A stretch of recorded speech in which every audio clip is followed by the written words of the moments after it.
اللہ کے سامنے جتنا چاہیں رو لیں وہ بیزار نہیں ہوتا۔ وہ یہ نہیں کہتا کہ تمہاری تو عادت ہے رونے کی چھوٹی چھوٹی باتوں پر، بلکہ اللہ کے سامنے رونے سے بہت سکون ملتا ہے، دل کا سارا بوجھ اتر جاتا ہے۔ وہ رب بڑا قدردان ہے، وہ رب بڑا قدردان ہے ان آنسوؤں کا۔ اسے احساس ہے اپنے بندے کے دکھ کا، وہ موقع دیتا ہے اپنے بندے کو اپنے سامنے کھل کر رونے کا، تاکہ دل کا سارا غم نکل جائے، دل صاف ہو جائے، اور پھر وہ اس شفاف اور حساس دل کو سکون سے بھر دیتا ہے۔ میرے اللہ، آپ تو جانتے ہیں نا میں کتنی کمزور ہوں۔ یہ صبر کبھی کبھی بہت بھاری لگتا ہے، ایسے جیسے برداشت ختم ہو رہی ہو، یہ آنکھیں آنسوؤں کو روکنے میں ناکام ہو رہی ہیں، ایسے جیسے میرا وجود کرچیوں میں بکھر رہا ہو۔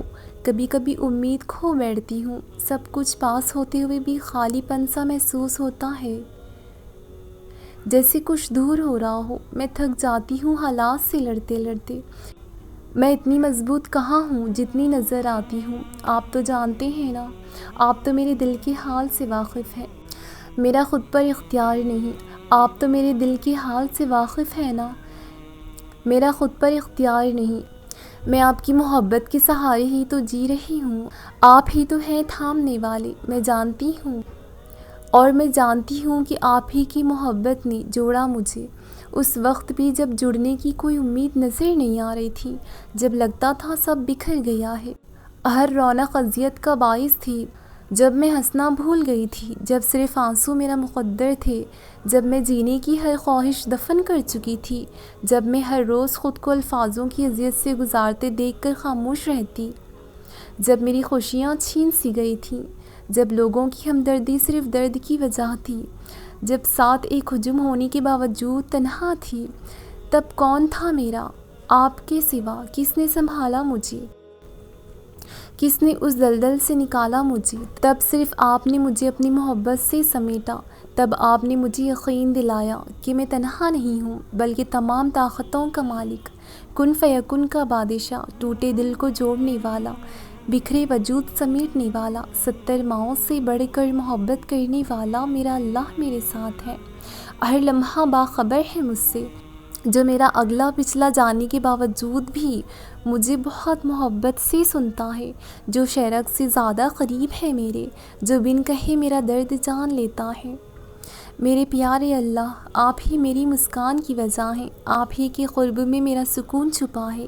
مجھے یوں تھامے رکھیں، مجھے بکھرنے سے بچا لیں، مجھے پختہ یقین عطا کریں، مجھے شکوے سے بچا کر صبر کرنے والوں میں شامل کر دیں۔ میرے اللہ، مجھے اپنے آنچل میں محبت کی تھپکی سے سکون کی نیند سلا دے، جہاں صرف آپ اور میں ہوں، نہ کوئی تیسرا، نہ غم دنیا نہ فکر دنیا، بس آپ کی قربت میں ایک سکون تا حیات عطا فرما، آمین۔ میرا اللہ ہے نا، سب سنبھال لے گا۔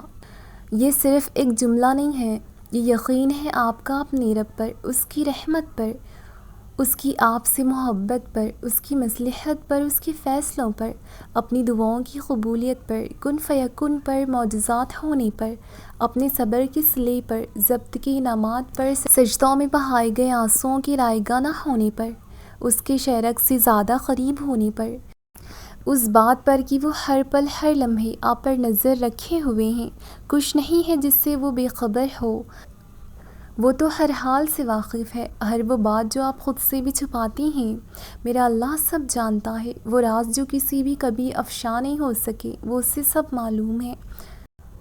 وہ وقت یاد تو ہوگا جب کسی اپنے نے بے دردی سے توڑا تھا، جب کبھی زخم لگے تھے تو مرہم اسی نے رکھا تھا، جب جب اسے پکارا تھا اس نے جواب بھی دیا تھا، ایک بار توبہ کرنے پر اس نے معاف بھی کیا تھا، ہزاروں گناہوں کو بس ایک توبہ سے اس نے دھو دیا تھا، وہ جب سجدوں میں اس نے سکون دیا تھا، وہ جب گرنے سے پہلے تھام لیا تھا، وہ جب دنیاوی ٹھوکروں سے بچا کر تمہیں اپنے در تک لایا تھا، تمہاری چھوٹی بڑی فریاد اس نے بہت غور سے سنی تھی، پھر بڑے پیار سے تمہیں پہلو میں سلا لیا تھا، تمہاری چاہت جو تمہارے خسارے کا باعث تھی، اس سے تمہیں چھٹکارا دیا تھا۔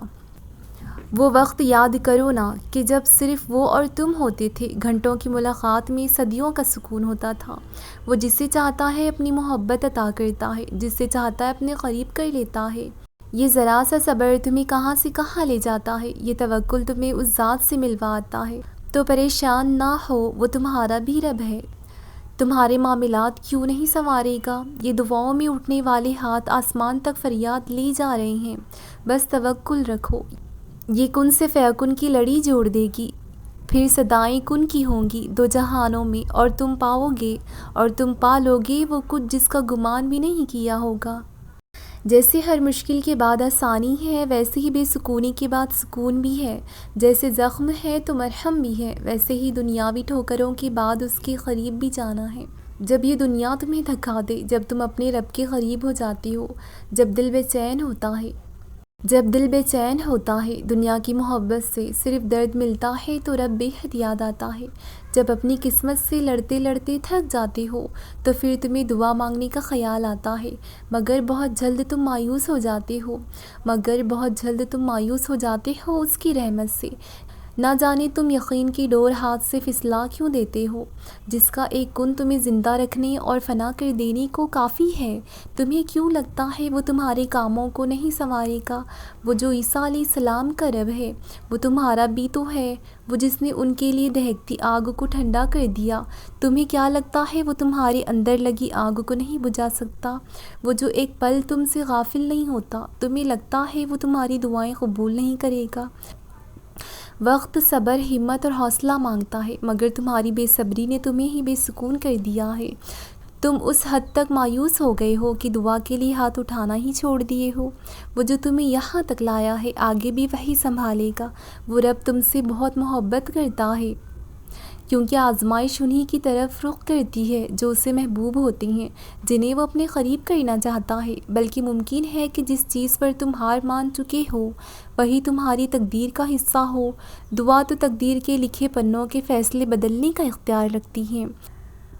وہ دعا ہی تو تھی جس نے حضرت موسیٰ علیہ السلام کی قوم کے لیے پانی سے راستہ پیدا کر دیا تھا۔ تو تمہیں کیا لگتا ہے کہ وہ تمہاری دعاؤں میں اٹھنے والے ہاتھ خالی لوٹا دے گا؟ دعا معجزوں تک کا سفر ہے، مگر معجزے انہی کے لیے ہوتے ہیں جو اپنے رب پر توکل کرتے ہیں اور توکل کی انتہا تک صبر کر لیتے ہیں۔ تو صبر کرو، تمہارے لیے بھی بہترین لکھا جا رہا ہے۔ تمہاری دعا تمہاری چاہت نہ دلا سکی، اگر رب کے قریب تو لے جائے گی۔ پھر رب کی قربت میں وہی آتے ہیں جو دنیا کی لگن کھو دیتے ہیں، جو صبر سے انتظار کرتے ہیں۔ معجزات کا رخ تمہاری طرف کر دیا جائے گا جب تم اپنا آپ اس رب کو سونپ دو گے، انشاءاللہ۔